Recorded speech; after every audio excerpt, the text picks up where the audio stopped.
പ്രിയപ്പെട്ട മുഅ്മിനീങ്ങളെ, സഹോദരങ്ങളെ, നാം രണ്ടാഴ്ചയായി സംസാരിച്ചു പോകുന്നത് നമ്മുടെ നാട് ഏറ്റവും അധികം ചർച്ച ചെയ്തുകൊണ്ടിരിക്കുന്ന വഖഫുമായി ബന്ധപ്പെട്ട വിഷയമാണ്. ആദ്യത്തെ ആഴ്ച വഖഫുമായി ബന്ധപ്പെട്ടതിന്റെ ചരിത്രം ഇവിടെ തുടങ്ങും. ആ ചരിത്രത്തിന്റെ നാൾ വഴികളെ കുറിച്ച് സംസാരിച്ചു വരുമ്പോഴാണ് ആ വഖഫ് അന്യാധീനപ്പെട്ടു പോയതുമായി ബന്ധപ്പെട്ട വിഷയങ്ങളിലേക്ക് നമ്മുടെ സംസാരം പോയി. വഖഫിന്റെ അന്യാധീനം എത്രത്തോളം സമുദായത്തിനുണ്ടാക്കിയ നഷ്ടം, അതിന്റെ അനുഭവങ്ങളും അവസ്ഥകളുമാണ് നാം ഇന്ന് ഏറ്റവും ഭീഷണിയായി നാം ചർച്ച ചെയ്തുകൊണ്ടിരിക്കുന്നത്.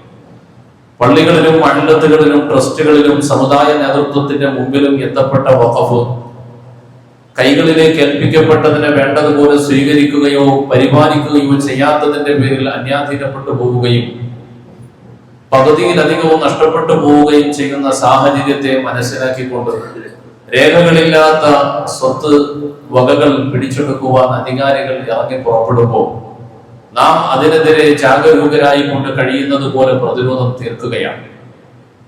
രണ്ടു ഭാഗങ്ങളിലും നാം ഒരുപാട് കുറവുകളും പോരായ്മകളും ഒക്കെ ഈ സമയത്തും ഓർക്കേണ്ടതുണ്ട്.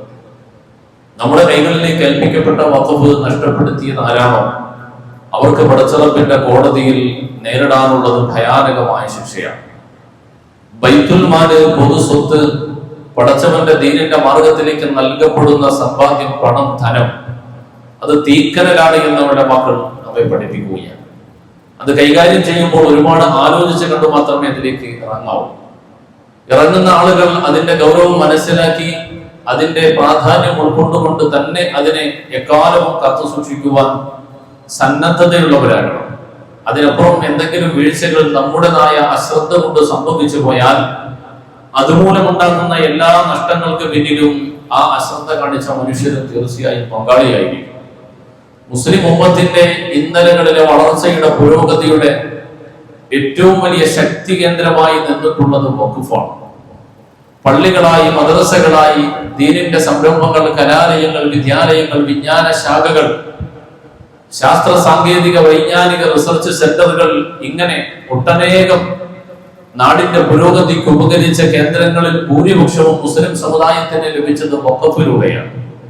ആ വഖഫിലൂടെ മുസ്ലിം സമുദായത്തിന് ലഭിച്ച പുണ്യമായ ശ്രേഷ്ഠമായ ആ സമ്പാദ്യം, ധനം നഷ്ടപ്പെടുത്തി കളഞ്ഞതിന്റെ വേദനയാണെന്ന് നാം അനുഭവിക്കുക. ആദരവായ റസൂലുള്ളാഹി സ്വല്ലല്ലാഹു അലൈഹി വസല്ലം തങ്ങൾ പൊതുജനം ദരിദ്രരായി മദീനത്തേക്ക് എത്തിയ സ്വഹാബത്ത് ഏറെ ദാരിദ്ര്യവും കഷ്ടപ്പാടും അനുഭവിക്കുന്ന സമയം, മക്കത്ത് കഴിഞ്ഞപ്പോഴും അതുപോലെ തന്നെ ഏറെ പ്രയാസങ്ങൾ അനുഭവപ്പെടുമ്പോഴും അവരുടെ ദീനീ ജീവിതം അല്പമെങ്കിലും കരുപിടിപ്പിച്ച് മുന്നോട്ട് കൊണ്ടുപോകുവാൻ അവർക്ക് വേണ്ടത് സഹായങ്ങളാണ്. ആ സഹായത്തിന്റെ പ്രോത്സാഹനം നൽകുമ്പോൾ അല്ലാഹുവിന്റെ റസൂൽ അരുൾ ചെയ്തു, പ്രത്യേകം അടിവരയിട്ടുകൊണ്ട് പറഞ്ഞു, ജാരിയായ സ്വതക്കകൾ നിലനിൽക്കുന്ന കാലാകാലം പ്രതിഫലം അനന്തമായി അനുസ്യൂതം ലഭിച്ചുകൊണ്ടിരിക്കുന്ന പ്രതിഫലത്തിന്റെ സ്വതക്കകൾ, അതിന് നിങ്ങൾ പ്രാധാന്യം കൊടുക്കണം. അതുകൊണ്ടാണ് പറഞ്ഞത്, ഒരു അടിമ മരണപ്പെട്ടാൽ, ഒരു മനുഷ്യൻ മരണപ്പെട്ടു കഴിഞ്ഞാൽ മൂന്ന് കാര്യങ്ങൾ ഒഴികെയെല്ലാം നഷ്ടപ്പെട്ടു പോകും, നിലച്ചു പോകും. സ്വതക്കത്തിന് ജാരിയ, നിലയ്ക്കാത്ത സ്വതക്ക, നിലയ്ക്കാതെ പ്രതിഫലം ലഭിക്കുന്നതാണ് ജാരിയായ സ്വതക്ക, അനന്തമായി ലഭിച്ചുകൊണ്ടിരിക്കുന്ന സ്വതക്ക. രണ്ടാമത്തേത് സ്വാലിഹീങ്ങളായ മക്കൾ, പഠിച്ചു കിട്ടിയ അറിവ് മറ്റുള്ളവർക്ക് പകർന്നു കൊടുത്തത്, ഇതിന്റെ പ്രതിഫലം അനന്തമായി അത് ചെയ്ത മനുഷ്യന് ലഭിക്കുമെന്ന് പറഞ്ഞെങ്കിൽ നബിയുനാ റസൂലുള്ളാഹി സ്വല്ലല്ലാഹു അലൈഹി വസല്ലം തങ്ങൾ തന്നെ ദീനിന്റെ മാർഗത്തിൽ ആദ്യത്തെ മാതൃക കാണിച്ചു.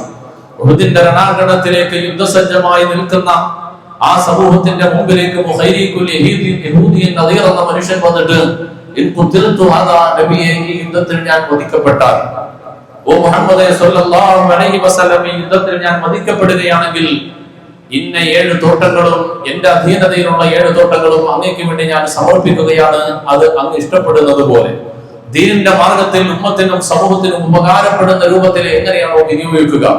റസൂലുള്ളാഹി തങ്ങളുടെ കൈവെള്ളയിലേക്ക് വന്ന ആ 7 തോട്ടങ്ങളെയും ഉമ്മത്തിന് സമർപ്പിച്ചുകൊണ്ട് ജനങ്ങൾക്കാകമാനം ഉപകാരപ്പെടുന്ന ദാനമായി ജനങ്ങളെ പഠിപ്പിച്ചുകൊണ്ട് ഹബീബായ റസൂലുള്ളാഹി സ്വല്ലല്ലാഹു അലൈഹി വസല്ലം തങ്ങൾ വഖഫിന്റെ ആദ്യത്തെ മാതൃക കാണിച്ചു. നാളുകൾ കുറച്ച് കഴിയുന്നതിന് മുമ്പ് ഖൈബറിന്റെ യുദ്ധം കഴിഞ്ഞു. മഹാനായ സയ്യിദുനാ ഉമർ ഫാറൂഖ് റളിയല്ലാഹു തആല അൻഹു, മഹാനവർകൾക്കും ആ ഖൈബറിൽ നിന്ന് ഒരൽപ്പം ഭൂമി കിട്ടി. ആദരവായ റസൂലുള്ളാഹിന്റെ അടുക്കൽ വന്നുകൊണ്ട് പറഞ്ഞു, യാ റസൂലല്ലാഹ്, അസബ്തു അർളൻ ബിഖൈബറ, നബിയെ ഖൈബറിൽ എനിക്ക് അല്പം ഭൂമി ലഭിച്ചിട്ടുണ്ട്. ലം ഉസിബ് ഖൈറൻ ഖത്തു ലം ഉസിബ് മാലൻ ഖൈറൻ ഖത്തു അതിനേക്കാളും അതിനേക്കാളും നല്ലതായി, അതിനേക്കാളും എന്റെ മനസ്സിനെ സ്വാധീനിച്ച ഏറ്റവും താല്പര്യമുള്ള മറ്റൊരു ധനവും എന്റെ അടുക്കലില്ല നബി, എന്റെ ഭൂമിയിലില്ല. അതുകൊണ്ട് ആ ഭൂമിയിൽ അങ്ങയുടെ നിർദ്ദേശം എന്താ? ആ ഭൂമി ഏറ്റവും നല്ല കാര്യത്തിന് വിനിയോഗിക്കണമെന്നാണ് ഞാൻ ആഗ്രഹിക്കുന്നത്. അങ്ങേക്ക് ആ വിഷയത്തിൽ എന്താണ് പറയാനുള്ളത് റസൂലേ? അവിടെ നിന്ന് പറഞ്ഞു, താങ്കൾ അതിനെ അത് പൊതുജനത്തിന് ആകമാനം ഉപകാരപ്പെടുന്നതിനെ എന്നതിനെ ദാനം ചെയ്യുക. അതിന്റെ അസല് നിലനിർത്തിക്കൊണ്ട് അതിന്റെ മൂലധനം നിലനിൽക്കട്ടെ, അതിന്റെ ഉപകാരം പൊതുജനങ്ങൾക്ക് ആകമാനം ലഭിക്കട്ടെ. ആ വസ്തു നിലനിൽക്കുമ്പോളം കാലം അതിന്റെ പ്രയോജനം എല്ലാ ജനങ്ങൾക്കും അനുസൃതം ലഭിക്കട്ടെ. അങ്ങനെയുള്ള സ്വതക്ക താങ്കൾ ചെയ്തുകൊള്ളുക. ഒരിക്കലും വിൽക്കപ്പെടരുത്. അതിന്റെ ഉടമസ്ഥൻ, അതിനെ നോക്കുന്നതിന്റെ കാര്യകർത്താവ്, അതിനെ പരിപാലിക്കുന്ന ആൾക്ക് അതിൽ നിന്ന് ഉപയോഗിക്കാം, അദ്ദേഹത്തിന്റെ സഹായികൾക്കും ഉപയോഗിക്കാം. ഈ രൂപത്തിൽ ആ ഭൂമിയെ താങ്കൾ അങ്ങ് ദാനം ചെയ്യുക.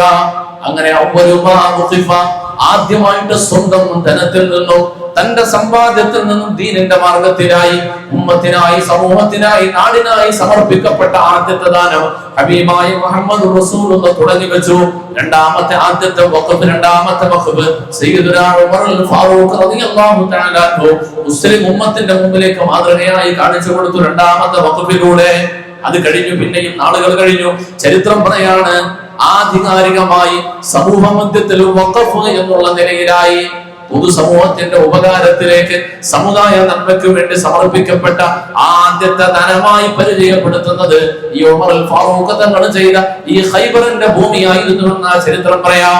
നാളുകൾ കുറച്ച് പിന്നിട്ടു. മദീനത്തിലടിയുന്ന മുസ്ലിമീങ്ങളായ സഹോദരങ്ങൾ കുടിവെള്ളമില്ലാതെ കഷ്ടപ്പെടുന്നു, ശുദ്ധജലമില്ലാതെ പ്രയാസപ്പെടുന്ന സമയം. ആ സമയത്തിലാണ് ആ നാട്ടിലുള്ള ആളുകൾ എല്ലാവരും ഏറ്റവും ശുദ്ധവെള്ളത്തിന്റെ കേന്ദ്രമായി പറയപ്പെടുന്ന ബിഗ്റെ റൂമ എന്ന കിണർ മദീനത്ത് സഞ്ചരിക്കുമ്പോ, ഉംറയ്ക്ക് പോകുന്ന ആളുകൾ മദീനയിലൂടെ ചുറ്റി സഞ്ചരിക്കുമ്പോ വാഹനത്തിൽ ഇരുന്നു കൊണ്ട് അതാണ് ബിഗ്റെ റൂമ എന്ന് പറയാറുണ്ട്. ആ ബിഗ്റെ റൂമയുടെ ഉടമസ്ഥൻ യഹൂദിയായിരുന്നു. ആ യഹൂദിയുടെ ഉടമസ്ഥതയിലുള്ള കിണറിൽ നിന്ന് മുസ്ലിമീങ്ങളും വെള്ളമെടുക്കാൻ താല്പര്യം കാണിക്കുമ്പോ മുന്തിയ വില കൊടുത്ത് മാത്രമേ അത് കൊടുക്കപ്പെടൂ എന്ന് പറയപ്പെടുന്ന ഘട്ടം മുസ്ലിമീങ്ങളെ വിഷമത്തിലായി പോയി. ആ സമയത്തിലാണ് അല്ലാഹുവിന്റെ റസൂൽ വിവരം അറിഞ്ഞിട്ട് പറഞ്ഞു, മയശ്തരി ബിഗ്റെ റൂമ ലഹുൽ ജന്ന. ആരാണോ ബിഗ്റെ റൂമ വിലക്ക് വാങ്ങിക്കൊണ്ട് ഈ ഉമ്മത്തിന് വേണ്ടി ദാനം ചെയ്യുന്നത്, ലഹുൽ ജന്ന, അവർക്ക് സ്വർഗ്ഗമുണ്ടെന്ന് ഞാൻ വാഗ്ദാനം ചെയ്യുകയാണ്. ഉൻഷിറുക ബിൽ ജന്ന, അവർക്ക് സ്വർഗ്ഗമുണ്ട്, സ്വർഗ്ഗമുണ്ട് എന്ന് ഞാൻ വാഗ്ദാനം ചെയ്യാണ്. മഹാനായ സയ്യിദുനാ ഉസ്മാൻ ഇബ്നു അഫ്ഫാൻ ഇസ്ലാമിക ലോകത്തിന്റെ ചരിത്രത്തിൽ, ഖുലഫാഉർ റാഷിദുകളുടെ ചരിത്രത്തിൽ ഏറ്റവും അധികം ദാനം ചെയ്ത, മുസ്ലിം ഉമ്മത്തിന്റെ കൂട്ടത്തിൽ ഏറ്റവും അധികം വഖഫ് ചെയ്ത മഹാനായ സ്വഹാബി വര്യൻ, അല്ലാഹുവിന്റെ റസൂലിന്റെ പ്രിയപ്പെട്ട രണ്ട് പെണ്ണുമക്കളെ വിവാഹം ചെയ്ത ദുന്നൂറൈനി എന്ന സ്വഹാബി വര്യൻ, ആ മഹാനവറുകൾ മുമ്പോട്ട് വന്നിട്ട് പറഞ്ഞു, നബിയേ, ഞാൻ അത് വാങ്ങിയിട്ട് ദാനം ചെയ്യുകയാണ്. ഉസ്മാൻ ഇബ്നു അഫ്ഫാൻ റളിയല്ലാഹു തആല അൻഹു 20,000 ദിനാർ മുടക്കി ബിഗ്റെ റൂമ വിലക്ക് വാങ്ങി മുസ്ലിം ഉമ്മത്തിന് വേണ്ടി ദാനം ചെയ്തു. പൊതുജനങ്ങൾക്ക് ആകമാനം ഉപകാരപ്പെടട്ടെ എന്ന് നിയത്ത് ചെയ്തുകൊണ്ട് ദാനം ചെയ്തു. അങ്ങനെ പരിശുദ്ധ ഇസ്ലാമിലെ മൂന്നാമത്തെ വഖഫിന്റെ ചരിത്രവുമായി. പിന്നെ വഖഫിന്റെ ഒരു കുത്തൊഴുക്കായിരുന്നു,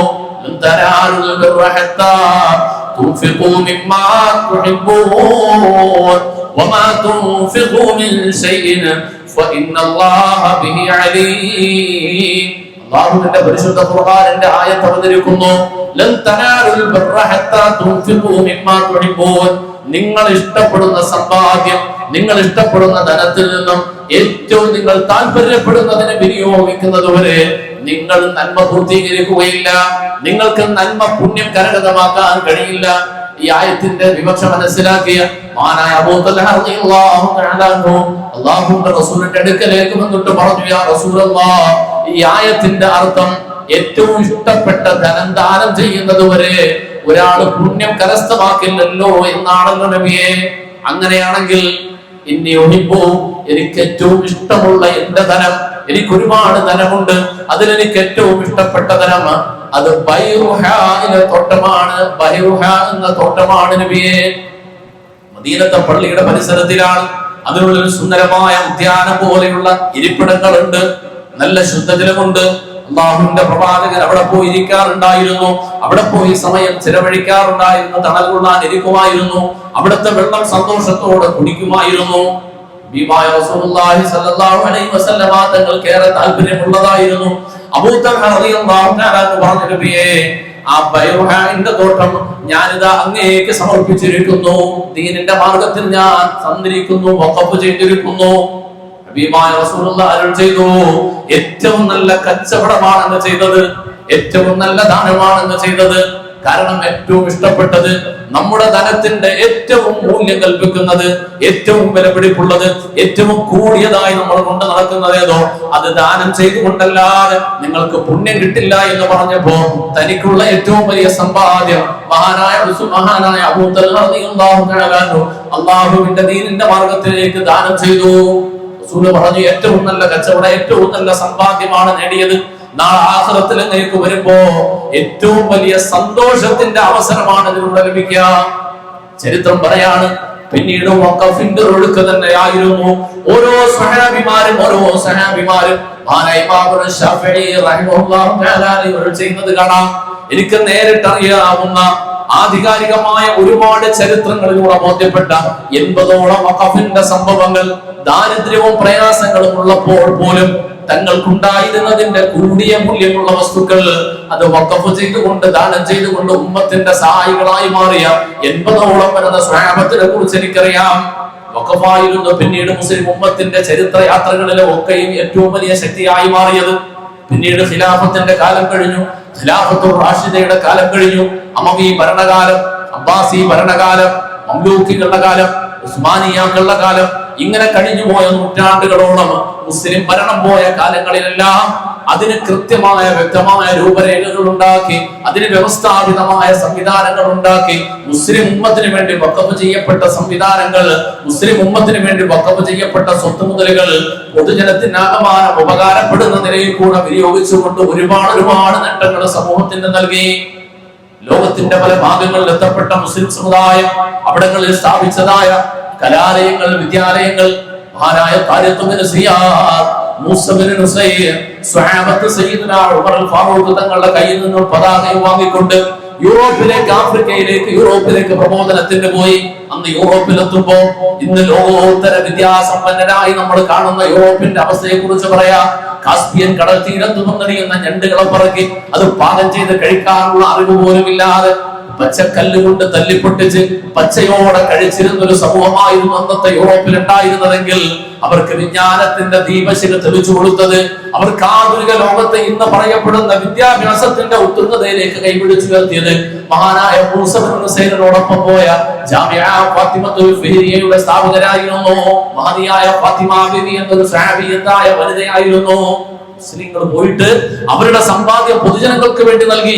ചരിത്രത്തിലെ ഓൾഡസ്റ്റ് യൂണിവേഴ്സിറ്റി ഇൻ ഹിസ്റ്ററി, ചരിത്രം നമ്മൾ പരിധിയാൽ നമുക്ക് കാണാം. ചരിത്രത്തിലെ ഏറ്റവും പുരാതനമായ യൂണിവേഴ്സിറ്റി, കലാലയം, സർവകലാശാല ഫാത്തിമ ജാമിഅ ഫാത്തിമത്തുൽ ഫിഹ്രിയ, മൊറോക്കോയിൽ സ്ഥിതി ചെയ്യുന്ന ജാമിഅ ഫാത്തിമത്തുൽ ഫിഹ്രിയ വഖഫാണ്, മുസ്ലിം ഉമ്മത്താണ് നൽകിയത്. ആ വഖഫിന്റെ സംവിധാനം ഉപയോഗപ്പെടുത്തിക്കൊണ്ട് പഠിച്ചു വന്നവരാണ് യൂറോപ്പിനെ യൂറോപ്പാക്കി മാറ്റിയത്, അമേരിക്കയിലേക്ക് വെളിച്ചം കൊടുത്തത്, ലോകോത്തര കലാലയങ്ങളായി കേംബ്രിഡ്ജും ഓക്സ്ഫോർഡും ഉണ്ടാക്കിയത് മുസ്ലിം ഉമ്മത്തിന്റെ വഖഫിൽ നിന്ന് വളർന്നവരാണ്. ചരിത്രത്തിൽ നാം കാണുന്ന ഒരുപാട് വിശാരദന്മാർ, ഒരുപാട് ഗവേഷകന്മാർ, അവരെല്ലാം ഇന്നലകളിൽ ഇസ്ലാമിന്റെ തണൽ പറ്റിക്കൊണ്ട് വളർന്നവരായിരുന്നു എന്ന് ചരിത്രം പറയുമ്പോൾ മുസ്ലിം ഉമ്മത്ത് സമൂഹത്തിന് വേണ്ടി നൽകിയ ദാനമാകുന്ന വഖഫിലൂടെയല്ലാതെ ലോകം വളർന്നിട്ടില്ല എന്ന് പറഞ്ഞത് ഡോക്ടർ ഹിറ്റിയെ പോലെയുള്ള ആധുനിക ചരിത്രത്തിന്റെ എഴുത്തുകാരന്മാരാണ്. മുഹമ്മദ് റസൂലുള്ളാഹി തങ്ങളുടെ അനുയായികൾ അവർ മക്കയുടെ, മദീനയുടെ, അറേബ്യയുടെ 4 അതിരുകൾക്കുള്ളിൽ ഒതുങ്ങി നിന്നുകൊണ്ട് ജീവിക്കാതെ ലോകത്തിന്റെ നാനാഭാഗങ്ങളിൽ സഞ്ചരിക്കാനും അവരുടെ കൈവെള്ളയിൽ കിട്ടിയ ധനം അവർ ചിലവഴിക്കാനും ഇവിടെ സംസ്കാരം പകർന്നു കൊടുക്കാനും അവിടെ വിശ്വാസം പകർന്നു കൊടുക്കാനും തയ്യാറായിരുന്നില്ലെങ്കിൽ ഇന്നും യൂറോപ്പ് അന്ധതയിൽ കഴിയുമായിരുന്നു എന്ന് പറഞ്ഞെങ്കിൽ എന്റെ പ്രിയമുള്ള മുഅ്മിനീങ്ങളെ, മുസ്ലിമീങ്ങളുടെ വഖഫ് മുസ്ലിമീങ്ങൾക്ക് മാത്രമല്ല ഉപകാരം ഉണ്ടായിട്ടുള്ളത്, ലോകത്തിന്റെ നാനാഭാഗങ്ങളിൽ മുസ്ലിമീങ്ങൾ കടന്നുപോയ പ്രദേശങ്ങളിലൊക്കെ വഖഫ് ലോകത്തിന് ഉപകാരം ഉണ്ടായിട്ടുണ്ട്. ഇസ്ലാമിക് ജ്ഞാനത്തിന് കൊടുത്ത പ്രാധാന്യം, റിസർച്ചിന് കൊടുത്ത പ്രാധാന്യം, ഭൗതിക വിദ്യാഭ്യാസം, ആത്മീയ വിദ്യാഭ്യാസം, 2 വിദ്യാഭ്യാസങ്ങളില്ല, 2 വിദ്യാഭ്യാസവും ഒരിടത്താണ് പഠിപ്പിക്കപ്പെട്ടത്. രണ്ട് മാതൃകൾക്ക് അള്ളാഹു പഠിപ്പിച്ചു കൊടുത്ത അറിവാണ്. ഈ 2 അറിവുകളും പ്രവാചകന്മാരിലൂടെയാണ് അള്ളാഹു ലോകത്തിന്റെ പകർന്നു കൊടുത്തതെങ്കിൽ അതിന് പിന്നെ ലോകത്ത് ആധുനിക കാലഘട്ടത്തിൽ സാത്താനിസത്തിന്റെയും മാസോണിസത്തിന്റെയും വരവിന് ശേഷമാണ് ഭൗതിക വിദ്യാഭ്യാസം എന്നും ആത്മീയ വിദ്യാഭ്യാസം എന്നും പറഞ്ഞുകൊണ്ട് പള്ളികൾക്കുള്ളിൽ നിന്ന് വിജ്ഞാനത്തിനെ രണ്ടായി തിരിച്ചുകൊണ്ട് പുറത്തേക്ക് കൊണ്ടുപോയത്. ഇസ്ലാമും മുസ്ലിമീങ്ങളും വിജ്ഞാനത്തിനെ കണ്ടിട്ട് ഒറ്റ കാഴ്ചപ്പാടിലാണ്. എല്ലാ വിജ്ഞാനവും ഈ ഭൂലോകത്ത് ജീവിക്കുന്ന മനുഷ്യന് അവന്റെ നിത്യജീവിതത്തിന് ആവശ്യമായി വരുന്ന, ഹലാലായ ജീവിതം നയിക്കാൻ ആവശ്യമായി വരുന്ന എന്തെല്ലാം വിജ്ഞാനമുണ്ടോ അതൊക്കെയും ദീനിന്റെ ഭാഗമാണ്, അതൊക്കെയും ഇസ്ലാമിന്റെ ഭാഗമാണ്, അതൊക്കെയും പഠിപ്പിക്കപ്പെട്ടതും പള്ളികളിലാണ്. എല്ലാ വിജ്ഞാനവും പള്ളികളിലാണ് നൽകപ്പെട്ടത്. വിശാലമായി ഒരുപാട് ചർച്ച ചെയ്യേണ്ട വിഷയമാണ്. വൈജ്ഞാനിക ലോകത്തിന് മുസ്ലിങ്ങൾ നൽകിയതല്ലാത്ത ഒരു കാര്യവും പൂർത്തീകരിക്കേണ്ടി വന്നിട്ടില്ല ആധുനിക ലോകത്തിന് എന്ന മേഖലയിലെ ഗവേഷകന്മാരൊക്കെ സമ്മതിച്ചിട്ടുണ്ടെങ്കിൽ ഇതൊക്കെ മുസ്ലിം ഉമ്മത്ത് ലോകത്തിന് നൽകിയ വഖഫുകളിലൂടെ ലോകത്തുണ്ടായ നേട്ടങ്ങളാണ്. നമ്മുടെ രാജ്യത്തിന്റെ ചർച്ചയാണ് നമ്മെ ഏറ്റവും അധികം തീപിടിപ്പിച്ചുകൊണ്ടിരിക്കുക. ഇന്ത്യയെ ലോകത്തിന്റെ മുമ്പിൽ അഭിമാനത്തോടെ കേട്ടുകേൾവിയിൽ എത്തിച്ചത് വഖഫ് തന്നെയായിരുന്നു, ഒരു സംശയവും വേണ്ട. കഴിഞ്ഞ ഞാൻ പറഞ്ഞല്ലോ, ജസ്റ്റിസ് സച്ചാർ പറഞ്ഞത് 2600 കിലോമീറ്റർ നീളമുണ്ട്, ദൈർഘ്യമുണ്ട്. വഖഫിന്റെ ഭൂമികൾ കൂട്ടിവെച്ചുകൊണ്ടൊരു യാത്ര നടത്തിയാൽ 2600 കിലോമീറ്ററിന്റെ യാത്ര ചെയ്യേണ്ടി വരും. 60 ലക്ഷം ബില്യന്റെ സമ്പാദ്യമാണ് വഖഫിലൂടെ ഇന്ത്യൻ മുസ്ലിമീങ്ങൾക്ക് ഉണ്ടായിരുന്നത് എന്ന് പറയുമ്പോ ഇത് മുഴുവൻ നഷ്ടപ്പെട്ടുകൊണ്ടിരിക്കുന്ന ഘട്ടമാണുള്ളത്. ഇന്ത്യ എന്ന ഈ രാജ്യം അഭിമാനിക്കാനുള്ളത് സർവ്വതും ഇന്ത്യയിലെ മുസ്ലിമീങ്ങൾ നൽകിയതിന്റെ ഭാഗമായിരുന്നു നമ്മൾ മനസ്സിലാക്കണം. താജ്മഹൽ ആകട്ടെ, കുത്തബ് മിനാർ ആകട്ടെ, നാം കാണുന്ന പല സംവിധാനങ്ങളും എല്ലാം വഖഫിന്റെ സംവിധാനങ്ങളായിരുന്നു. ഇങ്ങനെയുള്ള ഒരുപാട് സ്വത്ത് സമ്പാദ്യങ്ങൾ ഇന്ത്യയിലെ ഏറ്റവും വലിയ അക്രമിക്കൂട്ടങ്ങൾ കൈയടക്കിയെടുത്തു. കുറേശ്ശെ നോക്കാൻ ആളില്ലാതെയായി. പറഞ്ഞ വിഭജന കാലഘട്ടത്തിൽ ഇന്ത്യ വിട്ടുപോയ കഴിവുറ്റ നേതാക്കൾ മുസ്ലിമീങ്ങൾ പല ആളുകൾ പാകിസ്ഥാനിലേക്ക്, കിഴക്കും പടിഞ്ഞാറ് പാകിസ്ഥാനിലേക്ക് പോകുമ്പോൾ ഈ സ്വത്ത് മുതലുകൾ ആരുടെയെങ്കിലും കൈകളിലേക്ക് കൊണ്ടുവന്ന് ഏൽപ്പിക്കും. പള്ളികളിലോ അല്ലെങ്കിൽ മദ്രസകളിലോ ഏതെങ്കിലും ദീനി ബോധമുള്ള ആളുകളുടെ കൈകളിലേക്ക് കൊണ്ടുവന്ന് ഏൽപ്പിച്ചു. അവർ വാങ്ങിയിട്ട് അവർ സൂക്ഷിക്കുമെന്ന് ധരിച്ചു. എന്നാൽ അവർ അശ്രദ്ധ കാണിച്ചു, നഷ്ടപ്പെട്ടു പോയി. ആ നഷ്ടപ്പെട്ടു പോയത് എങ്ങനെയെന്നാൽ ഇത് അതിന്റെ ആ ബലഹീനത മനസ്സിലാക്കി, ദുർബലാവസ്ഥ മനസ്സിലാക്കിക്കൊണ്ട് തന്ത്രപ്രധാനമായ ഇടങ്ങളിലൊക്കെ വാങ്ങിയെടുത്ത ഭൂമി, പല കോർപ്പറേറ്റുകളും നേതാക്കളും വാങ്ങിയെടുത്ത ഭൂമി വഖഫായിരുന്നു. ഒരു നയാകാശില്ലാതെ 100 വർഷത്തെ ലീസിന് വേണ്ടി ഒക്കെ വാങ്ങിയെടുത്തു. ഇങ്ങനെ നമ്മുടെ നാടുകളിൽ ഇന്ന് നാം കാണുന്ന പ്രധാനപ്പെട്ട കേന്ദ്രങ്ങളല്ല. അറിയോ നിങ്ങൾക്ക്, വഖഫിന്റെ ഭൂമിയിലിരിക്കുന്ന എത്രയോ പൊതുസ്ഥാപനങ്ങൾ, ഏറ്റവും വലിയ അധികാര കേന്ദ്രങ്ങൾ. ഇന്ത്യയുടെ പാർലമെന്റ് ഈ നിയമം പാസാക്കിയല്ലോ, വഖഫിന്റെ നിയമം പാസാക്കി. വഖഫ് ബില്ലിൽ മുസ്ലിമീങ്ങളെ കുടിയിരുത്തി അതിലൂടെ വഖഫിന്റെ ഭൂമി പിടിച്ചെടുക്കാൻ, അവസാനം ശേഷിക്കുന്ന ബാക്കി കൂടെ പിടിച്ചെടുക്കാൻ വേണ്ടി ആ നിയമം പാസാക്കി ഇന്ത്യയുടെ പാർലമെന്റ്. ഇപ്പൊ പുതിയ സ്ഥലത്ത് വന്നു പഴയ പാർലമെന്റ്. ആ പാർലമെന്റ് മന്ദിരം ഇരിക്കുന്ന ഭൂമി വഖഫിന്റെ ഭൂമിയാണ്. ഇന്നും അതിന്റെ പേരിൽ കേസ് നടക്കുന്നുണ്ട്. രാഷ്ട്രപതി ഭവൻ വഖഫിന്റെ ഭൂമിയാണ്. ന്യൂഡൽഹിയിലെ GB-10 ഹോസ്പിറ്റൽ വഖഫിന്റെ ഭൂമിയാണ്. ഗാന്ധി പീസ് ഫൗണ്ടേഷൻ ഇരിക്കുന്ന സ്ഥലം വഖഫിന്റെ ഭൂമിയാണ്. അതുപോലെ തന്നെ ഹൈദരാബാദിൽ ഏറ്റവും അധികം വഖഫിന്റെ ഭൂമി ഉണ്ടായിരുന്ന സ്ഥലമാണ് ഹൈദരാബാദ്. നൈസാമിന്റെ ഭരണകാലഘട്ടത്തിലും അതിനുശേഷവും ആ ഹൈദരാബാദിൽ ISB മൈക്രോസോഫ്റ്റ് പ്രവർത്തിക്കുന്നത്, വിപ്രോ പ്രവർത്തിക്കുന്നത്, ലാൻഡോ പ്രവർത്തിക്കുന്നത് തുടങ്ങിയ കുത്തക കോർപ്പറേറ്റുകളൊക്കെ പ്രവർത്തിക്കുന്നത് വഖഫിന്റെ ഭൂമിയിലാണ്. അംബാനിയുടെ ബോംബെയിലുള്ള ഏറ്റവും വലിയ മണിസൗധം അത് പ്രവർത്തിക്കുന്നത് ഈ വഖഫിന്റെ ഭൂമിയിലാണ്. പിന്നീട് മുസ്ലിമീങ്ങൾ ഏറ്റവും കൂടുതൽ ഉണ്ടായിരുന്ന കൊൽക്കത്തയിലെ ടോളിഗഞ്ച് ക്ലബ്ബ്, അതുപോലെ റോയൽ കൽക്കട്ട ഗോൾഫ് ക്ലബ്ബ്, ബാംഗ്ലൂരിലെ ITC, വിൻസർ ഹോട്ടല് എന്നിവയെല്ലാം വഖഫിന്റെ ഭൂമിയായിരുന്നതാണ്. ഇതുപോലെ തന്നെ നമ്മുടെ നാടുകളിൽ നാം കാണുന്ന ഉത്തരേന്ത്യയിലെ ദേശം വാങ്ങിക്കൂട്ടാൻ കഴിയുന്ന ആയിരക്കണക്കിന് വഖഫ്. ആദ്യമായി ഉത്തരേന്ത്യയിൽ ഉള്ളവൻ യാത്ര ചെയ്യുമ്പോൾ ലക്നൗ എന്ന നഗരത്തിലേക്ക് ചെന്നിറങ്ങുക. ലക്നൗ നഗരത്തിൽ എത്തുമ്പോൾ ട്രെയിൻ എവിടേക്ക് അടുക്കുമ്പോ അസറിന്റെ സമയം ഒരുപാട് കഴിഞ്ഞു പോയിരുന്നു. സുഹൃത്തിനോട് പറഞ്ഞു പുറത്തേക്ക് നോക്കുമ്പോ മനോഹരമായ മിനാരം. സുഹൃത്തിനോട് പറഞ്ഞു നമുക്ക് ട്രെയിൻ അവിടെ നിർത്തുമല്ലോ, ആ പള്ളിയിൽ ചെന്ന് നമസ്കരിക്കാം. ട്രെയിൻ പോയി നിൽക്കുമ്പോ അത് പള്ളിയല്ല, റെയിൽവേ സ്റ്റേഷനാണ്. ഉത്തർപ്രദേശിന്റെ തലസ്ഥാനം യോഗി ആദിത്യനാഥ് എന്ന കാവി ദീക്ഷ ധരിച്ചിട്ട് സനാതനധർമ്മം മാനുഷാത പ്രതിഷ്ഠാന്ത മതമ ശാശ്വതീ സമ എന്ന് പറഞ്ഞ ഒരു ഉറുമ്പിനെ പോലും നോവിക്കരുതെന്ന് പറഞ്ഞ പറഞ്ഞ ആ മഹാരഥന്മാരായ മഹർഷിമാര് ധരിച്ച ദീക്ഷാ വസ്ത്രം ധരിക്കുന്ന യോഗി ആദിത്യനാഥ് ഹൈന്ദവ സനാതന ധർമ്മം പഠിപ്പിക്കുന്ന എല്ലാ മൂല്യങ്ങൾക്കും ഘടകവിരുദ്ധമായ പ്രവർത്തനം ചെയ്തുകൊണ്ടിരിക്കുന്ന യോഗി ആദിത്യനാഥിന്റെ സ്ഥിരാകേന്ദ്രം ആ ലക്നൌയുടെ തലസ്ഥാന നഗരിയിലെ ചാർബാഗ് റെയിൽവേ സ്റ്റേഷൻ, ഏക്കർ കിടക്കുന്ന റെയിൽവേ സ്റ്റേഷൻ വഖഫാണ്. അതിന്റെ അടയാളങ്ങൾ പോലും പോയിട്ടില്ല. ഇന്നും മിനാരങ്ങളുണ്ട്. പഴയ കാലത്ത് പള്ളികൾക്ക് സമാനമായി പ്രവർത്തിച്ചിരുന്ന ആ കെട്ടിടം അതുപോലെ നിൽക്കുക. അതിന്റെ ഉള്ളിൽ ലക്നൗ സെൻട്രൽ റെയിൽവേ സ്റ്റേഷൻ. അവിടെ ചെന്നിറങ്ങി അല്പം ദൂരം പുറത്തേക്ക് ഇറങ്ങി നടന്നാൽ അല്പം മുമ്പോട്ട് പോയാൽ കിങ് ജോർജ് മെഡിക്കൽ കോളേജ് കാണാം. ഏക്കർ കണക്കിന് വിശാല വിസ്തൃതമായ കോളേജാണ് കിങ് ജോർജ് മെഡിക്കൽ കോളേജ്. ഏത് ജോർജിന്റെ? ബ്രിട്ടീഷുകാരനെ പാദസേവ ചെയ്തുകൊണ്ട്, ബ്രിട്ടീഷുകാരന് വേണ്ടി ഒത്താശ ചെയ്തുകൊണ്ട് ഒരു 10 സ്വാതന്ത്ര്യ സമര സേനാനികളെ പോലും ഇന്ത്യയുടെ സ്വാതന്ത്ര്യ സമരത്തിന്റെ ഭാഗമായി എടുത്തു വെക്കാൻ കഴിയാത്ത ക്രിസംഖ്യകളുടെ പഴയ തലമുറ. അവര് ബ്രിട്ടീഷുകാർ ഘോഷാല ചെയ്തുകൊണ്ട് ബ്രിട്ടീഷുകാരന്റെ ഓരം പറ്റി നിന്നുകൊണ്ട് എഴുതി വാങ്ങി മുസ്ലിം ഉമ്മത്തിന്റെ വഖഫിന്റെ ഭൂമി കിങ് ജോർജ് മെഡിക്കൽ കോളേജ്. അത് കഴിഞ്ഞ് ഓരോ കാലത്ത് കാണുന്നത് ഇങ്ങനെ നൂറുകണക്കിന് ഏക്കർ ഹെക്ടർ കണക്കിന് ഭൂമി, സ്വത്തുവകകൾ, ഇത് മുഴുവനും വഖഫിൽ നിന്ന് പിടിച്ചെടുക്കപ്പെട്ടുവെങ്കിൽ കാലഘട്ടത്തിലെ അതിന്റെ സംരക്ഷകരായിരുന്ന മുസ്ലിം സമുദായത്തിലെ പലർക്കും അതിൽ കാര്യമായ വീഴ്ചകൾ സംഭവിച്ചിട്ടുണ്ട്, തർക്കമില്ല. ഏതായിരുന്നാലും നഷ്ടപ്പെട്ടു പോയി. ഇങ്ങനെ നഷ്ടപ്പെട്ടു പോയ ഈ സ്വത്ത് മുതലുകൾ ഇതിനെ വഖഫായി രജിസ്റ്റർ ചെയ്യപ്പെടുവാനുള്ള അവസരം കിട്ടാതെ പോയതിന്റെ പേരിൽ മാത്രം അതെല്ലാം തങ്ങളുടേതാണ് എന്ന് വരുത്തി തീർക്കുവാനുള്ള ക്രൂരമായ നിയമമാണ് പാസാക്കിയെടുത്തത്. ഏത് നിയമം കൊണ്ടുവന്നാലും ആ നിയമത്തിന്റെ പിന്നിൽ അത് മനുഷ്യത്വരഹിതവും ഏതെങ്കിലും ജാതി മത സമുദായങ്ങൾക്കെതിരാണ് എങ്കിൽ അതിനെതിരെ ഒരു ശബ്ദമുണ്ടാകും, അതിനെതിരെ ഒരു സമരമുണ്ടാകും എന്നത് ഭരണാധികാരികൾക്കറിയാം. ആ സമരം ഉണ്ടായാൽ പ്രധാനമായി ലക്ഷ്യം വെക്കുന്നത് ബാക്കിയാകണം. അതവർക്കും അറിയാം. NRC വരുമ്പോ അവർക്കുണ്ടായിരുന്നത് കുറച്ചാളുകൾക്ക് പൗരത്വം കൊടുക്കണം, കുറച്ചാളുകളുടെ പൗരത്വം നിഷേധിക്കണം. പൗരത്വം നിഷേധിക്കൽ ചിലപ്പോൾ നടന്നോളണമെന്നില്ല, എങ്കിലും ജാതി തിരിച്ച് മതം തിരിച്ച് കുറെ പേർക്ക് പൗരത്വം കൊടുക്കാൻ പറ്റും. അതെന്തായിരുന്നാലും മുസ്ലിങ്ങളെ സംബന്ധിച്ചിടത്തോളം മുസ്ലിങ്ങൾ സത്യം പറഞ്ഞാൽ ഈ നാട്ടിൽ ജീവിക്കുന്ന ഇന്ത്യയിലെ അല്ലെങ്കിൽ ലോകത്തെ ജനങ്ങളിൽ പരമത വിദ്വേഷം ഇല്ലാതെ ജീവിക്കുന്ന ഒരു വിഭാഗം നമ്മൾ മാത്രമാണ്. ഞാനൊന്ന് ചോദിക്കുക, നമ്മളെ കുറിച്ച് പലരും പറയുന്നുണ്ട്. ഏതെങ്കിലും ഒരു മുസ്ലിം നേതാവ് ഇന്നേ വരെ ഏതെങ്കിലും ഒരു മതസ്ഥന്റെ മതപരമായ അവകാശം തടയുവാൻ, ആരുടെയെങ്കിലും ജീവ അവകാശം തടയുവാൻ ഏതെങ്കിലും ഒരു മുസ്ലിം നേതാവ് ഇന്നേ വരെ പറഞ്ഞിട്ടുണ്ടോ? ഇവിടെ സ്വാതന്ത്ര്യം പറയാൻ ആരെങ്കിലും പരസ്യമായി പറഞ്ഞിട്ടുണ്ടോ?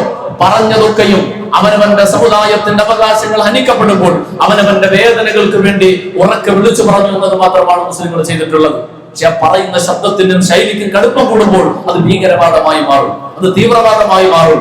അതിന് കൂട്ടുപിടിക്കാൻ കുറെ കാലത്ത് മുസ്ലിം സമുദായത്തിലെ സംഘടനകൾ തന്നെ ഉണ്ടായിരുന്നു. ഒരാളെ തീവ്രവാദി എന്ന് വിളിച്ചപ്പോ, ഒരാളിന്റെ പടിക്കൽ പോലീസ് എത്തിയപ്പോ അവനെ പിടിച്ചു കൊണ്ടുപോകട്ടെ എന്ന് പറഞ്ഞ് കൂട്ടുനിന്ന പല സംഘടനകളുടെയും വീട്ടുപടിക്കലേക്ക് ഇന്ന് പോലീസ് വന്നപ്പോഴാണ് ഞാനും ഭീകരവാദിയോ എന്ന് ചോദിക്കേണ്ടി വന്നത്. വളരെ വേദനയോടെ നമ്മൾ ഓർക്കണം. ഒരിക്കലും തന്നെ മുസ്ലിമിന്റെ ഉള്ളിൽ നമ്മുടെ കൂട്ടത്തിലുള്ള ഒരാളെയും അവർ തീവ്രവാദി എന്ന് പറയുമ്പോൾ അത് തീവ്രവാദി ആയതുകൊണ്ടല്ല. ശക്തനായവനെ ആദ്യം പിടിക്കും, പിന്നീട് ബലഹീനനെ പിടിക്കും, പിന്നീട് അടുത്തവനെ പിടിക്കും. അതിന്റെ ഏറ്റവും വലിയ ഉദാഹരണമായി ഇപ്പൊ കഴിഞ്ഞ് വഖഫിന്റെ നിയമം പാസ്സാക്കുമ്പോ കൂടെ നിന്ന് ക്രിസംഖികൾക്ക് അടുത്ത ദിവസം ഒരു രാത്രി ഇരുട്ട് വെളുത്തില്ല.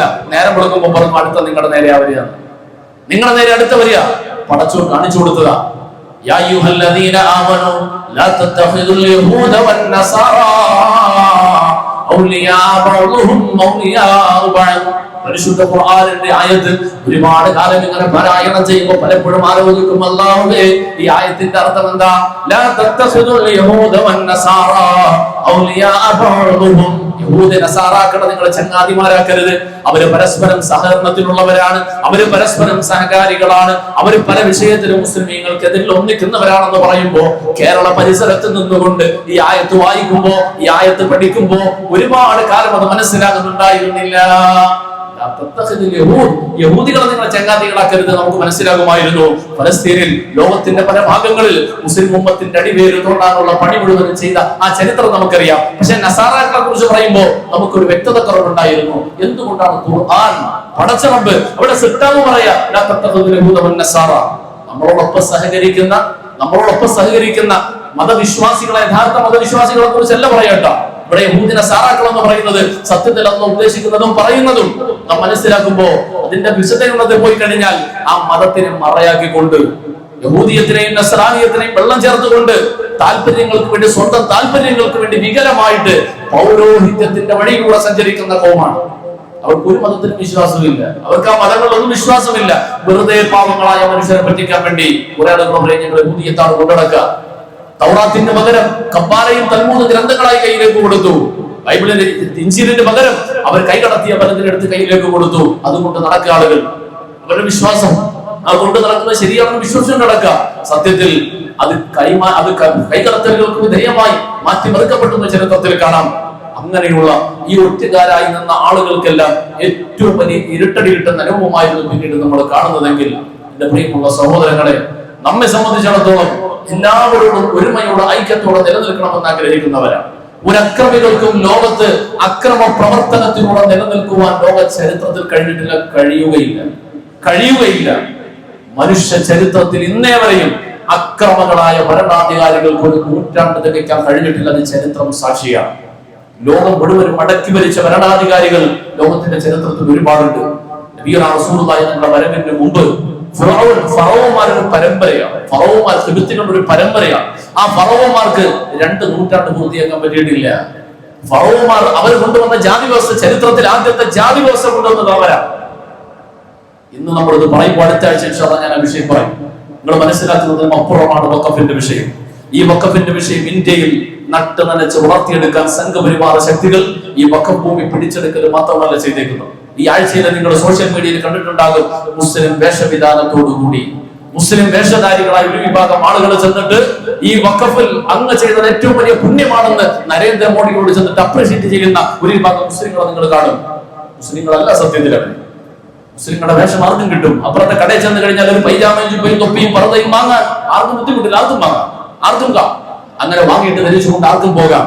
അങ്ങനെ പോകുന്ന ആളുകളുണ്ട്. സത്യത്തിന് രൂപത്തിനെ പോലും അംഗീകരിക്കാത്തവർ, ഇസ്ലാമിന്റെ പുറത്താണോ അകത്താണോ എന്ന് സംശയിക്കപ്പെടുന്ന ആളുകൾ, അവർ ഈ വിഷയത്തിൽ മോഡിക്ക് പിന്തുണ കൊടുക്കുക. ഇതിന് പുറമെ നമ്മളൊക്കെ ഒരുപക്ഷെ കാര്യമായി ചർച്ച ചെയ്യാതെ പോകുന്നതും എന്നാൽ നമ്മുടെ നാടുകളിൽ ചില ഭാഗങ്ങളിലും നിലനിൽക്കുന്ന അതിഭീകരമായ ഒരു വിഷയം, ആ വിഷയത്തിന്റെ മറവിലൂടെയാണ് ഇന്നും ഇന്നലകളിലും ഇന്ത്യയുടെ പ്രധാനമന്ത്രി ബീഹാറിലൂടെ പര്യടനം നടത്തുമ്പോൾ ഏറ്റവും അധികം ശ്രദ്ധ കേന്ദ്രീകരിക്കുന്നത് ആ വിഷയത്തിലാണ്. പസ്മാന്ത എന്നൊരു വിഭാഗത്തിന് എന്താണെന്നറിയോ, നമ്മുടെ നാടുകളിൽ ഒരുപക്ഷെ നമ്മുടെ സമുദായം അറിയാതെ നാം എല്ലാം അരക്കിട്ടുറപ്പിച്ച് കൊണ്ടു നടക്കുന്ന അനിസ്ലാമികത, ജഹാലത്ത്, ഹറാമിയത്തായ ഒരു കാര്യമുണ്ട്, ജാതി വ്യവസ്ഥ. മുസ്ലിം സമുദായത്തിൽ നിന്നും ജാതി വ്യവസ്ഥ കൊണ്ടു നടക്കുന്നുണ്ട്. അറിയൂ, 2 മാസം കഴിയുമ്പോൾ പരിശുദ്ധമായ മക്കത്തേക്ക് നമ്മൾ പോവുക. എന്തിനു വേണ്ടിയാണെന്നറിയോ? ഹജ്ജ് കർമ്മം നിർവഹിക്കാൻ പോകുന്നവന് ജാതി ചിന്ത മനസ്സിൽ കൊണ്ടു നടക്കുന്നവന് ഹജ്ജ് ചെയ്യാൻ പറ്റുമോ? എന്താണെന്നറിയോ? വളരെ വിഷമത്തോടെ വേദനയോടെ പറഞ്ഞു പോവാം. ഒരു പള്ളിയിൽ പടച്ചിറപ്പെ, ഒരു പള്ളിയിൽ നമസ്കാരത്തിന് വേണ്ടി ചെല്ലുമ്പോ, ഈ കേരളത്തിലെ മുസ്ലിം സമുദായം തിങ്ങിപ്പാർക്കുന്ന ഒരു പ്രദേശത്താണ്, നമസ്കാരത്തിന് വേണ്ടി ചെല്ലുമ്പോ ഒരു ജനാസ കൊണ്ടുവരിക. 10 മനുഷ്യരില്ല ജനാസയുടെ കട്ടിൽ പിടിക്കാൻ. മുസ്ലിങ്ങൾ തിങ്ങിപ്പാർക്കുന്ന പ്രദേശമാണ്. കൊണ്ടുവന്നു. പള്ളിയിലെ മുഹദ്ദിസ് സാഹിബ് പോലും അകംപള്ളിയിൽ നിന്ന് പുറത്തിറങ്ങിയിട്ട് പുറം പള്ളിയിലെ ലൈറ്റ് ഓൺ ആക്കിയിട്ടിട്ട് അദ്ദേഹം മാറിപ്പോവുക. കൗതുകത്തോടെ നോക്കി, എന്തായി സംഭവം? 10 മനുഷ്യരില്ലാത്തൊരു ജനാസ. അനാഥനാണോ? ചോദിക്കുമ്പോ അനാഥനല്ല. കുടുംബവും കൂട്ടുകാരും ഒക്കെ ഉള്ള കുടുംബത്തിലുള്ള ആളാണ്. പക്ഷെ 10 മനുഷ്യരില്ല. ഇനി ആ ജനാസ കൊണ്ടുവരുന്ന ആരാണെന്നറിയോ? യൂണിയൻ തൊഴിലാളികൾ, ചുമട്ടു തൊഴിലാളികളില്ലേ, അവരെ യൂണിഫോം ധരിച്ചുകൊണ്ട് യൂണിയൻ തൊഴിലാളികൾ തോളത്ത് വെച്ചുകൊണ്ടാണ് ജനാസ പള്ളിയിലേക്ക് കൊണ്ടുവരിക. മുസ്ലിം ഉമ്മത്തിന്റെ പള്ളിയിലേക്ക് കൊണ്ടുവരുന്നു. എന്നിട്ട് നിസ്കരിക്കാൻ നേരത്ത് മുഅദ്ദിൻ പോലും നിസ്കരിക്കാതെ മാറിയിരുന്നു. കൂട്ടത്തിലുള്ള ആളുകൾ നിസ്കരിക്കാൻ ഞാൻ കണ്ടതാണ്. ഈ കേരളത്തിൽ, ഈ സാക്ഷരത സമ്പന്ന പ്രബുദ്ധ കേരളത്തിൽ മുസ്ലിങ്ങൾ തിങ്ങിപ്പാർക്കുന്ന പ്രദേശത്ത് മയ്യത്ത് നിസ്കാരം കഴിഞ്ഞു. എന്നിട്ട് ആ മയ്യത്ത് എടുത്തുകൊണ്ട് പോയി പള്ളിയുടെ ഖബർസ്ഥാൻ 2ആക്കി തിരിച്ചേക്കാം. ഒരു ഭാഗത്ത് കടപ്പുറത്തിനോട് ചേർന്ന ഒരു ഭാഗം കല്ല് കെട്ടി തിരിച്ചിട്ട് അതിനുള്ളിലാണ് അവരെ കബറാക്കേണ്ടത്. അവരവിടേക്ക് കൊണ്ടുപോവുക. വെറും 10 മനുഷ്യർ പോലും ഇല്ലാതെ. ചോദിക്കുമ്പോ എന്താ 10ാം നമ്പരുകാരാണെന്നവര്? ആ മരണപ്പെട്ട മനുഷ്യൻ 10ാം നമ്പരുകാരൻ ആരാണോ? ഈ 10ാം നമ്പർ മുസ്ലിങ്ങളെ പഠിപ്പിച്ചു. എവിടെയാണ് ഇസ്ലാമിൽ 10ാം നമ്പർ? എവിടെയാണ് ഇസ്ലാമിൽ പടുവൻ? എവിടെയാണ് 10ാം നമ്പർ? ഇത് പറയുന്നവന് ഒരിക്കലും ഇസ്ലാമിന്റെ അടയാളത്തോടെ അടുപ്പിക്കാൻ കഴിയില്ല. അല്ലാഹുവിന്റെ റസൂൽ മുഹമ്മദ് റസൂലുള്ളാഹി തങ്ങൾ മക്ക ഫതഹിന്റെ ദിവസത്തിൽ കാഫിർ വംശത്തിൽ പിറന്ന സയ്യിദുനാ ബിലാൽ ഹബശി റളിയല്ലാഹു തആല അൻഹുവിനെ വിളിച്ചിട്ട് കുനിഞ്ഞു കൊടുത്ത് പറഞ്ഞു, യാ ബിലാൽ യാ ബിലാൽ ഹാദിഹിൽ കഅബത്തുൽ ഉലിയ. ബിലാൽ, എന്റെ മുതുകത്ത് ചവിട്ടിക്കൊണ്ട് കഅബയിൽ കയറാനാ പറഞ്ഞു. ആ റസൂലിന്റെ പിന്മുറക്കാരാ നമ്മള്. പക്ഷെ നമ്മുടെ മനസ്സുകളിൽ നിന്നും ജാതി വ്യവസ്ഥയുണ്ട്, ഇല്ലേ? ഞാൻ പറയാം, ഈ നാടിനെ കുറിച്ച് എനിക്കറിയില്ല, പിന്നീട് അതിനെ കുറിച്ച് പഠിച്ചപ്പോഴാ കേരള മുസ്ലിമീങ്ങളിലും ഈ ജാതി വ്യവസ്ഥ അരക്കിട്ട് ഉറപ്പിക്കപ്പെട്ടിരിക്കുന്നു. വിവാഹങ്ങൾ തീരുമാനിക്കുമ്പോ, ഇടപാടുകൾ നടത്തുമ്പോ അവന്റെ ജാതി പറഞ്ഞിട്ട് മാറ്റി നിർത്തുമ്പോൾ എത്ര വേദനാജനകമാണ്. അടുത്ത ആഴ്ച പറയാം. ഹജ്ജിലേക്ക് നമ്മൾ പോവാണ്. ആ ഹജ്ജിന്റെ ചരിത്രം, ഹജ്ജിലേക്ക് ഈ ജാതി ചിന്തയുള്ളവന് ഹജ്ജ് ചെയ്യാൻ കഴിയൂല. കാരണം ആ ഹജ്ജിന്റെ കേന്ദ്ര കഥാപാത്രം ഈ പറയുന്ന 10ാം നമ്പറിൽപ്പെട്ട ആളാണ്. ഈ 10ാം നമ്പർ ഉണ്ടെങ്കിൽ, അങ്ങനെ വിശ്വസിക്കുന്നുണ്ടെങ്കിൽ ആ നമ്പറിൽപ്പെട്ട ആളാണ്. ഇതൊരിക്കലും മുസ്ലിമിന് പറ്റൂല. ഈ കാര്യത്തിന് ഉത്തരേന്ത്യയിലേക്ക് ചെല്ലുമ്പോൾ, ഞാൻ ആദ്യമായിട്ട് ട്രെയിൻ യാത്ര ചെയ്യുമ്പോൾ യാത്രക്കിടയിൽ പല ആളുകളും പറയുന്നു, ഉത്തരേന്ത്യയിൽ ഭയങ്കരമായ ജാതി വ്യവസ്ഥ, ഇസ്ലാമിലേക്ക് ആളുകൾ കടന്നു വരാനുള്ള കാരണവും മറ്റും പറയുമ്പോൾ ഇസ്ലാമിൽ ജാതി വ്യവസ്ഥ ഇല്ലാത്തതുകൊണ്ടാണെന്ന് ഞാൻ പറഞ്ഞു. അപ്പൊ ഒരു സുഹൃത്ത് പറയാൻ ആരാ പറഞ്ഞില്ലേ? ഉത്തരേന്ത്യയിൽ നമ്മൾ കാണുന്ന അൻസാരി ഖാൻ, അതുപോലെ ഖുറൈശി സിദ്ദീഖി, നമ്മൾ പല ഉത്തരേന്ത്യയിലെ നേതാക്കളുടെ പേര് കാണുമ്പോൾ അടിഭാഗത്ത് അല്ലെങ്കിൽ അവസാനം ചേർത്ത് കൊടുക്കുന്ന ഒരു കഷ്ണം ഉണ്ടാകും. ഇത് അവരുടെ ജാതിയാണ്. അൻസാരി എന്നാൽ അലക്കുകാരൻ, അലക്കിന്റെ തൊഴിൽ ചെയ്യുന്ന ആളുകൾ. ഖാൻ എന്ന് പറഞ്ഞാൽ ആടുമേപ്പുകാരൻ. ഇങ്ങനെ ഓരോ തൊഴിൽ ചെയ്യുന്ന ആളുകളെ ജോലിയുടെ അടിസ്ഥാനത്തിൽ ജാതി തിരിച്ചിട്ടുണ്ട്. അവർ തമ്മിൽ വിവാഹമില്ല, അവർ തമ്മിൽ ബന്ധങ്ങളുമില്ല. ഇങ്ങനെയുള്ള പിന്നെ മുടിവെട്ടുന്ന തൊഴിൽ ചെയ്യുന്ന, ഹെയർ കട്ടിങ്, ബാർബർ ഷോപ്പ് നടത്തുന്ന അങ്ങനെയുള്ള ഒരു വലിയ വിഭാഗം ആളുകൾ, ചെരുപ്പ് കുത്തികളായ ആളുകൾ, ഇങ്ങനെയുള്ള തൊഴിലെടുക്കുന്ന മുസ്ലിമീങ്ങളായ ആളുകൾക്കിടയിൽ സംഘപരിവാർ ശക്തികൾ ഈ വഖഫിന്റെ മറവിലൂടെ കാര്യമായി പണിയെടുത്തിരിക്കുന്നു.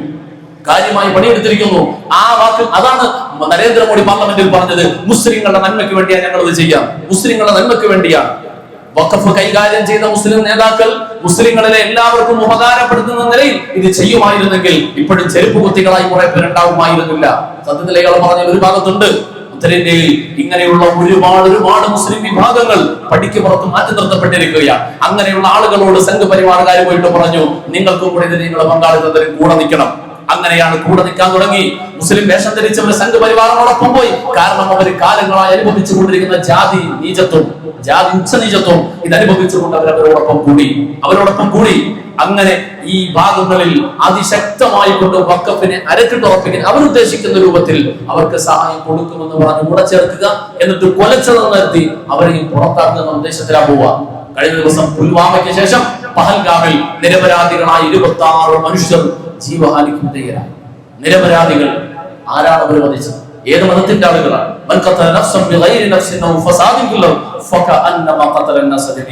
നിരപരാധികളായ മനുഷ്യരെ കൊല്ലുന്നവർ ലോകത്തെ മുഴുവൻ മനുഷ്യരെ കൊന്നവരെ പോലെയാണെന്ന് പറഞ്ഞ പരിശുദ്ധ ഇസ്ലാമിന്റെ ന്യായികളോ ജാതിയും മതവും ചോദിച്ചു കൊന്നു എന്ന വാർത്ത കേൾക്കുമ്പോൾ തന്നെ അരിയാഹാരം കഴിക്കുന്ന, കഴിഞ്ഞ 15 കൊല്ലം ഇന്ത്യ രാജ്യത്ത് ജീവിച്ച ഏതൊരു മനുഷ്യനും അല്പമൊക്കെ വായനയും പഠനമുള്ള ആളാണെങ്കിൽ മനസ്സിലാകും ഇതാരാ ചെയ്തതെന്ന്. അനുമാനങ്ങൾ കൂട്ടി വായിച്ചാൽ ഇന്നലെ നടന്ന ആക്രമണങ്ങൾ, ഇന്നലെ നടന്ന സ്ഫോടനങ്ങൾ, ഇതിന്റെ അവസാന അന്വേഷണം ചെന്നെത്തി നിൽക്കുമ്പോൾ പിന്നെ അന്വേഷണം സ്റ്റോപ്പാണ്. പിന്നെ അപ്പുറത്തോട്ട് പോകില്ല, അവിടെ ചെന്നങ്ങ് അവസാനിക്കും. അതിന്റെ അടയാളം, അതിന്റെ അനുമാനങ്ങൾ എല്ലാം ചെല്ലുന്നത് നമ്മുടെ രാജ്യത്തിന്റെ പ്രധാനമന്ത്രി വിദേശ യാത്രയ്ക്ക് പോയിട്ട് 3 ദിവസത്തെ ദുഃഖാചരണം പ്രഖ്യാപിച്ചു. എന്നിട്ട് നേരെ വന്നത് ദുഃഖമല്ല, ബീഹാറിൽ വന്നിട്ട് തെരഞ്ഞെടുപ്പ് ഹോട്ടലിലേക്ക് വന്നിട്ട് പൊട്ടിച്ചിരിക്കുക, നിതീഷ് കുമാറിനോടൊപ്പം ഇരുന്നുകൊണ്ട് ചിരിക്കുക. എവിടെ ദുഃഖാചരണം? ഒരു ദുഃഖാചരണവും ഇല്ല, ചിരിക്കുക. എന്നിട്ട് നേരെ വന്നത് തെരഞ്ഞെടുപ്പ് ഹോട്ടലിലേക്കാ. എന്താണെന്നറിയോ? വഖഫിന്റെ പേരിൽ ആദ്യമായിട്ട് പൊതുജനം തെരുവിലിറങ്ങിയത്, അവരുടെ സഖ്യത്തിന് തന്നെ വിള്ളലുണ്ടാകുമെന്ന് തോന്നിയത് മുസ്ലിമീങ്ങൾ ബോധവാന്മാരായിക്കൊണ്ട് മാറി ചിന്തിക്കാൻ തുടങ്ങുന്ന ഒരു സംസ്ഥാനം ബീഹാറാണ്. ആ ബീഹാറിന്റെ അടുത്ത മാസം തെരഞ്ഞെടുപ്പ് നടക്കാൻ പോവാ. ആ തെരഞ്ഞെടുപ്പിൽ വഖഫ് ഏറ്റവും അക്രമമാണ്, അന്യമാണ് എന്ന് പറഞ്ഞ കാര്യത്തിന് ബഹുസ്വര സമൂഹത്തിന് ഭൂരിപക്ഷം വരുന്ന മുസ്ലിങ്ങൾ ഉൾപ്പെടെയുള്ള ആളുകൾ, ഇസ്ലാമേതര വിഭാഗങ്ങൾ കൂടി ഈ മനുഷ്യത്വരാഹിത്യത്തിന്റെ അണിനിരക്കുന്നു എന്ന് വന്നപ്പോൾ ഇത് വോട്ട് ബാങ്കായി മാറും. അതുകൊണ്ട് തന്നെ ജാതി ചോദിച്ച് കൊലപ്പെടുത്തി എന്നുള്ള വിഷയം കൊണ്ടുവരിക. ആർക്കാണ് ഇതിന്റെ ഉപയോഗം? ജാതി ചോദിച്ചിട്ട് കൊലപ്പെടുത്തിയിട്ട് ഇന്ത്യയിലെ മുസ്ലിങ്ങൾക്ക് എന്തെങ്കിലും കിട്ടാനുണ്ടോ? ആകെ കൂടി ജാതി ചോദിച്ചിട്ട് കൊന്നിട്ടുണ്ടെങ്കിൽ ആ കൊന്നതിന്റെ കൊലപാതകത്തിന്റെ ലാഭം എടുക്കുന്നത് ആര് എന്ന് ചോദിച്ചാൽ ആ ആളുകളാണ് അത് പറഞ്ഞിട്ട് ഇപ്പൊ പ്രചാരണം നടത്തുന്നത്. നിഷ്പക്ഷമായ അന്വേഷണം നടക്കട്ടെ. ഒരിക്കലും ഒരു മുസ്ലിം ഇത് ചെയ്യില്ല, ഒരു മുസ്ലിമിന് ചെയ്യാൻ കഴിയില്ല. ഇനി ഏതെങ്കിലും ഒരു മുസ്ലിം ചെയ്തു കഴിഞ്ഞാൽ അവൻ ചെയ്തത് ഏറ്റവും വലിയ അപരാധമാണ്, പരിശുദ്ധ ഖുർആനിനെതിരാണ്, ഇസ്ലാമിനെതിരാണ്, ഹറാമാണ്, ഏറ്റവും വലിയ പാതകമാണ്. വൻ പാപങ്ങളിൽ ഒന്ന് പരിശുദ്ധ ഇസ്ലാം വേണ്ടിയ കാര്യമാണ്. അല്ലാഹു തഖ്വാറാകട്ടെ. പരിശുദ്ധ ദീനുൽ ഇസ്ലാം പഠിപ്പിച്ച വിധിവിലക്കുകൾ, പരിശുദ്ധ ദീനിന്റെ അതിർവരമ്പുകൾ, അതിന്റെ മര്യാദകൾ വേണ്ടതുപോലെ കാത്തു സൂക്ഷിച്ചുകൊണ്ട് ജീവിക്കുന്ന യഥാർത്ഥ സജ്ജനങ്ങളിൽ അല്ലാഹു നമ്മെ എല്ലാവരെയും ഉൾപ്പെടുത്തി അനുഗ്രഹിക്കുമാറാകട്ടെ. പരിശുദ്ധമായ പള്ളികൾ, വഖഫ് സംവിധാനങ്ങൾ എന്തെല്ലാം ഉണ്ടോ അതിന്റെ കൈകാര്യങ്ങൾ വേണ്ടതുപോലെ നിർവഹിക്കാൻ അല്ലാഹു നമുക്ക് എല്ലാവർക്കും തൗഫീഖ് നൽകി അനുഗ്രഹിക്കുമാറാകട്ടെ.